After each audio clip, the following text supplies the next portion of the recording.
फरमाते हैं सच्ची तौबा वो है जिसमें 3 चीजें जमा हो। नंबर 1 फरमाया वो उस गुनाह को तर्क कर दे, जो गुनाह किया है उसको तर्क कर दे, दोबारा उस गुनाह की तरफ ना जाए, सच्ची तौबा कर ले। और फरमाया उसके बाद शर्मिंदगी महसूस करे, पशेमान हो, शर्म महसूस करे। बल्कि एक रिवायत में नबी सल्लल्लाहु ने फरमाया कि गुनाह बंदे को जन्नत में ले जाता है, गुनाह बंदे को जन्नत में ले जाता है। तो सहाबा इकराम ने अर्ज की या रसूल अल्लाह, क्या गुनाह भी जन्नत में ले जाता है? फरमाया हाँ, गुनाह भी जन्नत में ले जाता है। अर्ज की या रसूल अल्लाह कैसे? फरमाया जब बंदा गुनाह करता है फिर उस पर शर्मिंदगी इख्तियार करता है और वो मुसलसल पशेमान रहता है, मुसलसल डरता रहता है, शर्म महसूस करता रहता है, नादिम रहता है। फरमाया इस वजह से रब उसे जन्नत में दाखिल कर देता है। तो दूसरी शर्त यह है कि उस पर नदामत भी हो और शर्मिंदगी भी महसूस करे। तीसरा फरमाया पुख्ता अज़म कर ले कि फिर ये गुनाह नहीं करेगा। ये 3 शर्तें हैं, जो गुनाह किया उसको छोड़ दे, दूसरा नदामत और शर्मिंदगी महसूस करे, और तीसरा फरमाया मुसम्मम इरादा कर ले कि वो दोबारा गुनाह नहीं करेगा। ये है सच्ची तौबा। अगर सैयदना अली मुर्तजा ने एक इरादी को देखा तो वो कह रहा था अल्लाहुम्मा इन्नी अस्तगफिरुका व अतूबु इलैका, ऐ अल्लाह मैं तेरी तरफ तौबा करता हूं, तू मेरी तौबा को कबूल फरमा ले। तो मौला अली रज़ी अल्लाह ताला अन्हु ने फरमाया झूठों वाली तौबा ना करो, ऐ राबी झूठों वाली तौबा ना करो। उस राबी ने अर्ज की सच्चों की तौबा क्या है? तो सैयदना अली मुर्तजा ने फरमाया सच्चों की तौबा यह है कि जिसमें 6 चीजें पाई जाए। अगर वो 6 चीजें पाई गई तो सच्ची तौबा है, वरना झूठों वाली तौबा है। फिर मौला अली ने उस इराबी को वो 6 चीजें बताई कि ये 6 चीजें अगर पाई जाए तो ये तौबा सच्चों वाली है। नंबर 1 फरमाया जो गुनाह पहले हो चुका है उस पर नदामत इख्तियार कर ले, नदामत और शर्मिंदगी महसूस करे। नंबर 2 जो फर्ज अदा नहीं हुए उनकी कज़ा करे, तौबा भी करे, मसलन नमाजें रह गई हैं, रोजा रह गया है, या किसी ने ज़कात नहीं दी, अब अल्लाह की बारगाह में तौबा करे ताखीर की, और फिर उनकी अदायगी भी करे, कज़ा भी करे। अगर नमाज छूट गई है तो तौबा करे या अल्लाह मैंने नमाज को मुअख्खर कर दिया, नमाज कज़ा हो गई, तो फरमाया कज़ा होने की तौबा भी करे और फिर साथ उस नमाज की कज़ा भी करे। तो फरमाया दूसरी शर्त यह है कि जो फर्ज अदा नहीं हुए उनकी कज़ा करे।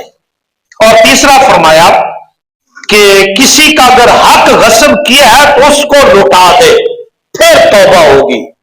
तौबा यह करे कि मैंने फलां पर जुल्म किया, उसका हक गस्ब किया और फिर उसको वापस भी लौटा दे। और चौथा फरमाया जिसके साथ लड़ाई झगड़ा किया है, दिल दुखाया है, उसको परेशान किया है, उससे माजरत भी करे, तौबा भी करे, उससे माजरत भी करे, उससे माफी मांगे। और 5वां फरमाया पुख्ता अज़म करे कि आइंदा गुनाह नहीं करेगा। और 6ठे नंबर पर फरमाया जिस तरह पहले अपने नफ्स को बदकारियों की तरफ लगाया था, अब अपने नफ्स को नेकी की तरफ लगाए। ये 6 चीजें अगर पाई जाए तो फिर है सच्चों वाली तौबा। नंबर 1 जो गुनाह किया उस पर शर्मिंदगी। नंबर 2 जो नमाजें रह गई हैं उनकी कज़ा करे। नंबर 3 किसी का हक गस्ब किया तो उसको लौटाए। नंबर 4 फरमाया कि जिसके साथ लड़ाई झगड़ा किया उससे माफी मांगे। नंबर 5 फरमाया पुख्ता अज़म कर ले कि आइंदा गुनाह नहीं करेगा। और नंबर 6 फरमाया अपने नफ्स को नेकियों की तरफ लगा दे जिस तरह उसको बदकारियों की तरफ लगाया था। तो मौला अली कहते हैं सच्चों वाली तौबा यह है कि जिसके अंदर 6 चीजें पाई जाए।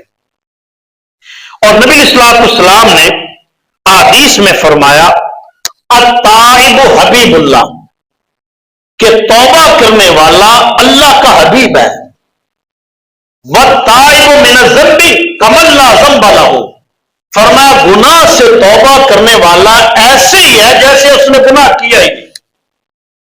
کتنی رب کی کرم نوازی ہے کہ جب بندہ توبہ کر لیتا ہے تو اللہ تعالیٰ وہ گناہ معاف کر دیتا ہے، وہ ایسے ہی ہو جاتا ہے جیسے اس نے گناہ کیا ہی نہیں۔ نبی صلی اللہ علیہ وسلم نے حدیث میں فرمایا جب بندہ توبہ کرتا ہے تو رب کی خوشی کا عالم کیا ہوتا ہے۔ فرمایا اگر کوئی بندہ سواری پر سوار ہو جائے اور صحرا میں چلا جائے اور پھر اس سواری کے اوپر اس کا کھانا پینا اس سواری کے اوپر ہو، وہ سواری کو باندھ کر کے ایک درخت کے سائے میں سو جائے، جب وہ بیدار ہو تو اس کی سواری غائب ہو، سخت گرمی بھی ہو، پھر وہ اپنی سواری کو تلاش کرنے میں لگ جائے۔ فرمایا تلاش کرتے کرتے اس کو اتنی پیاس لگ جائے، اتنی بھوک لگ جائے کہ کہیں نہ پانی مل سکے نہ کھانا مل سکے، اب دوبارہ وہ اسی درخت کے نیچے آ کر کے بیٹھ جائے اور پھر موت کا انتظار کرنے لگ جائے کہ اب تو موت آئے گی، اب میں بچ نہیں سکتا، نہ پانی ہے نہ کھانا ہے۔ فرمایا پھر اسی حالت میں اس کی آنکھ لگ جائے، پھر وہ بیدار ہو تو اس کی سواری اس کے سامنے کھڑی ہو جس کے اوپر اس کا پینا بھی ہے کھانا بھی ہے۔ فرمایا وہ خوشی کے عالم میں کہا اے اللہ میں تیرا رب تو میرا بندہ، یعنی خوشی میں الفاظ بھی ایسے کہے کہ اسے پتہ بھی نہیں چلا، خوشی میں کہنے لگا اے اللہ تو میرا بندہ میں تیرا رب۔ تو فرمایا جب وہ اپنی سواری کو دیکھے گا تو کتنا خوش ہوگا۔ صحابہ کرام نے عرض کی یا رسول اللہ وہ تو اتنا خوش ہوگا کہ اسے زندگی مل گئی۔ فرمایا جب بندہ توبہ کرتا ہے تمہارا رب اس سے بھی زیادہ خوش ہوتا ہے۔